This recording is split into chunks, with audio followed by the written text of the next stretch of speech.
তো হ্যালো বন্ধুরা, চলে এলাম আজকের আরও একটি গুরুত্বপূর্ণ আবহাওয়ার খবর নিয়ে। আজ 30শে এপ্রিল, মূলত বৃহস্পতিবার, সাল 2026। তো আমরা কোথায় কেমন, গতকাল রাতে বহু জায়গায় তীব্র ঝড় বৃষ্টি হয়েছে, কালবৈশাখী ঝড় হয়েছে, সাথে কোথাও কোথাও আবার হেভি স্পেলও হয়েছে, শিলাবৃষ্টি হয়েছে, এরকম খবর পাওয়া গেছে। কিন্তু ঝড় অনেক জায়গায় আক্রান্ত হয়েছিল, অনেকে বিভাগ বা অনেক জায়গায়, এলাকাতেও বেশি। কারণ বন্ধুরা, আমরা দেখছিলাম যে গতকাল সন্ধ্যার পরে বা সন্ধ্যার দিকে ভারতের বিহারের দিক থেকে বিশাল বড় লোকালয় একটা বজ্রগর্ভ মেঘ বা বজ্রশীল মেঘ তৈরি হয়েছিল, যার ফলে দেখুন 24 ঘন্টা আগে আমি দেখাচ্ছি। দেখুন সন্ধ্যা 6:58 বা 6টার দিকে আমরা দেখতে পাচ্ছিলাম বিশাল বড় একটা বজ্রগর্ভ মেঘ ভারতে বিহারে তৈরি হয়েছিল, যার ফলে আমাদের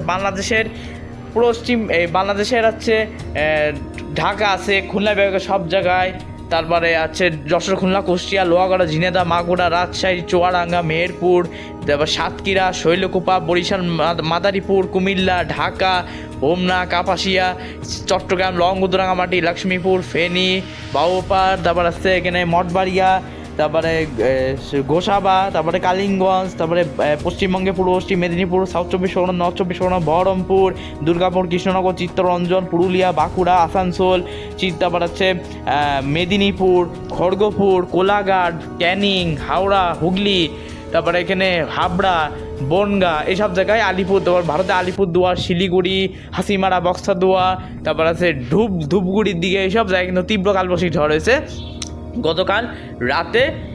রাতে বেশ ভালোই ঝড় বৃষ্টি হয়েছে এবং বজ্রপাতের সাথে ছিল ফ্রি, একদম এখনকার বজ্রপাত হলে ফ্রি হবে। তো আমরা যাই হোক বলে দিলাম যে গতকাল কেমন, কোথায় বৃষ্টি পেয়েছেন, কমেন্ট বক্সে আজকে লিখে জানাবেন। এবং দয়া করে ভিডিওটা দেখলে স্কিপ করবে না, নাহলে অনেক কিছু জিনিস আপনারা জানতে পারবেন না। যে সামনে একটা ঘূর্ণিঝড় আসতে চলেছে, সেই ঘূর্ণিঝড় নাম আছে অর্ণব, এবং এটা জানি না কোন দেশের নাম, কিন্তু এই দেশের নামটা জানা গেলে দ্রুত আপনাদের বলে দেবো।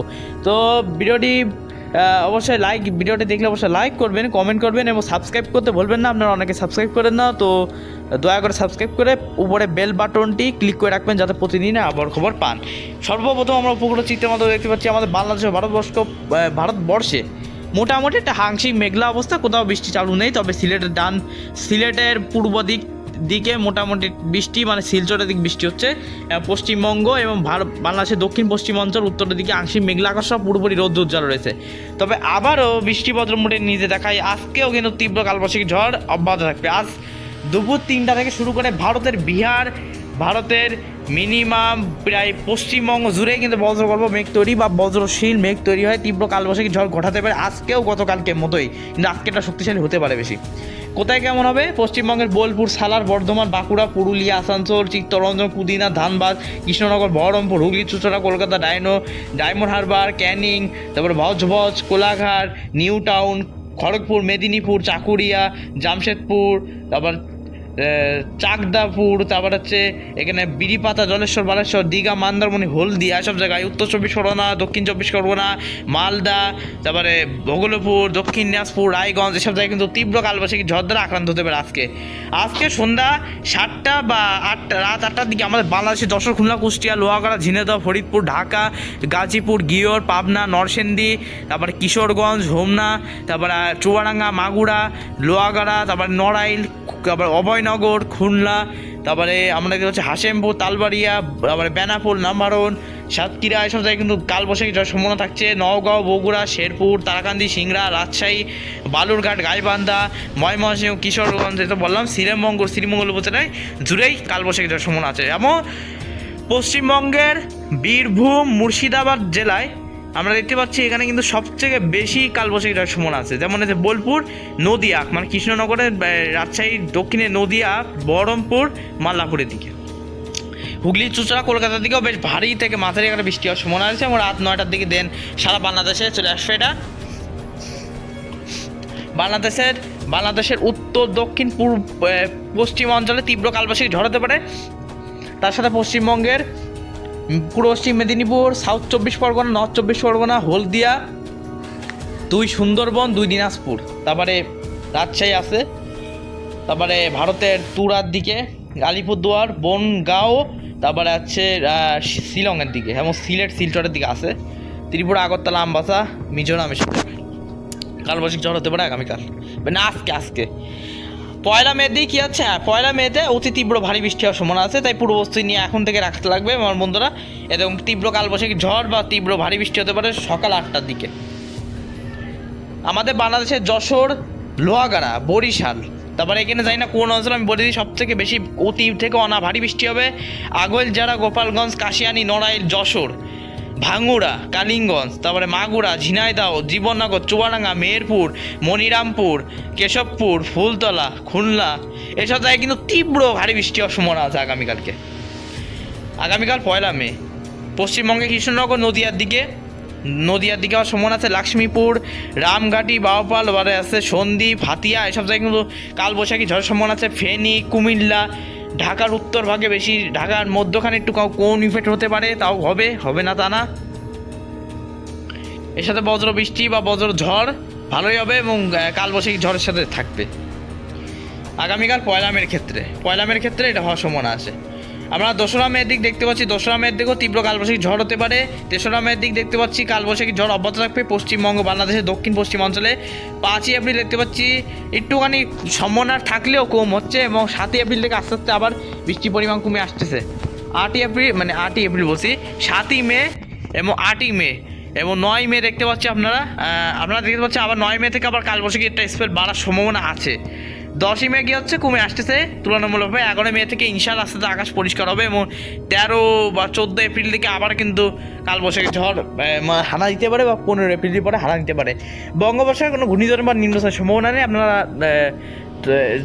মানে সেই সময় সতর্কতা বা সতর্ক সংকেত উঠিয়ে দেওয়া হবে মনে হয়, কারণ বঙ্গোপসাগরের অবস্থা ভালো হয়ে যাবে। তাই আমরা তাপমাত্রার খবরটা জেনে নিই আজকে কোথায় কেমন তাপমাত্রা হতে পারে। আবার কিন্তু তাপমাত্রা বাড়বে তা না, এই বৃষ্টির পরিমাণ কমে আসলে ওই দেখুন আসছে তাপমাত্রা এক ধাক্কায় আবারও কিন্তু 34, 35, 37 উঠে আসছে আবার, মানে তাপমাত্রা বাড়বে ফের। কিন্তু তাপমাত্রা এই গরমের থেকে কিন্তু রেহাই এত সহজে মেলবে না।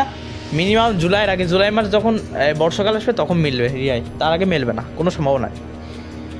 তো বন্ধুরা আজকে সর্বোচ্চ তাপমাত্রা কোথায় কেমন হতে পারে? আজকে সর্বোচ্চ তাপমাত্রা সারা বাংলাদেশে হতে পারে। রংপুর বিভাগে সব জায়গায় 26 থেকে 27, ময়মনসিংহ বিভাগে এবং জয়পুরহাটে 25 থেকে 26, সিলেট বিভাগে সব জায়গায় 26 থেকে 25, রাজশাহী বিভাগে সব জায়গায় 28 থেকে 29, ঢাকা বিভাগে সব জায়গায় 24 থেকে 23, খুলনা বিভাগে সব জায়গায় 32 থেকে 33, 30 ডিগ্রি 2 ডিগ্রি থাকছে বরগুনা আর বরিশাল বিভাগে। কুমিল্লা বিভাগে থাকছে 28 ডিগ্রি, লংগদু, রাঙামাটি, খাগড়াছড়ি এবং চট্টগ্রাম, বিলাইছড়ি।